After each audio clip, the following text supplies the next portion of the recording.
Cyberpunk 2077 is a game that has had one of the wildest journeys in modern gaming history. When it was released, it was a huge event, but at the same time, a huge disappointment. Technical problems, broken performance, missing systems, and the gap between what was promised and what players actually got made it a symbol of a failed launch. But now it's 2025 and Cyberpunk 2077 is a completely different game than it was back then. And that's exactly why it doesn't make sense to discuss what it was like at launch anymore. The only question that really matters today is whether Cyberpunk 2077 is still worth playing and buying after all these years. Let's start with the most important thing. The technical state of the game is no longer an issue today. On modern consoles and on PC, Cyberpunk runs stably, smoothly, and without the constant bugs, crashes, and glitches that plagued the game at launch. Of course, a minor bug might pop up from time to time, but nothing that would disrupt the gameplay. If the technical state was the reason you avoided the game, that argument practically doesn't exist anymore. Night City remains one of the strongest elements of the entire game.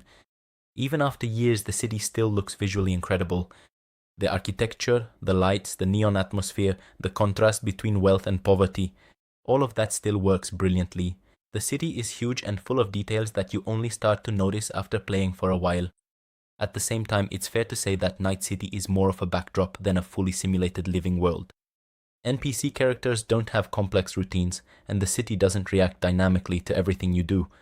But if you accept Night City as an atmospheric backdrop for the story, the missions are still among the best that open worlds have to offer.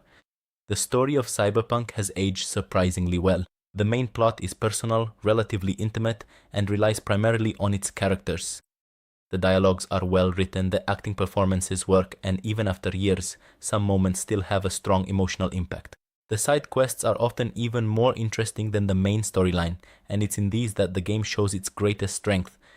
Many of these quests aren't just filler, but small stories that give the world depth and meaning.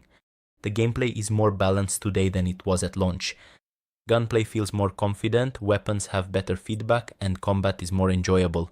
Stealth offers solid options thanks to hacking and the environment, even though not every mission is ideally designed for a silent approach. Melee combat is rather average, but if you focus on firearms and cybernetic abilities, the game works very well. It's the combination of shooting, hacking, and implants that is now the most entertaining aspect Cyberpunk has to offer. The RPG systems are clearer today, but they're still not extremely deep. The skill trees offer plenty of options, but many of the upgrades are mostly passive. On the other hand, cybernetic implants give you a real sense of progression and can significantly change your playstyle. Dialogue choices mainly have an impact during key story moments, but this isn't a game where every decision dramatically changes the world. Cyberpunk is more of an action RPG with an emphasis on atmosphere and story rather than a complex decision-making simulation. Even today, the game still has more than enough content. You can get through the main story relatively quickly, but side activities, quests, and exploring the city can easily keep you entertained for dozens of hours. This content is actually one of the main reasons to return to the game today or to start playing it for the first time. So, is Cyberpunk 2077 still worth it in 2025? The answer is yes, but you need to know what to expect from the game.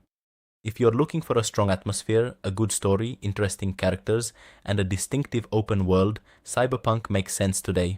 But if you're expecting extremely deep RPG systems, a fully simulated living world, or a revolution in open world games, you might be disappointed. Cyberpunk 2077 today isn't the game we were once promised, but it's a good, fun, and distinctive game that, after years, has finally reached a state where it can be wholeheartedly recommended to the right type of player. If you skipped it back then, now is the perfect time to give it a chance. And now I'm interested in your opinion. Did you play Cyberpunk at launch or only now? Do you think it's still worth it today? Write it down in the comments below.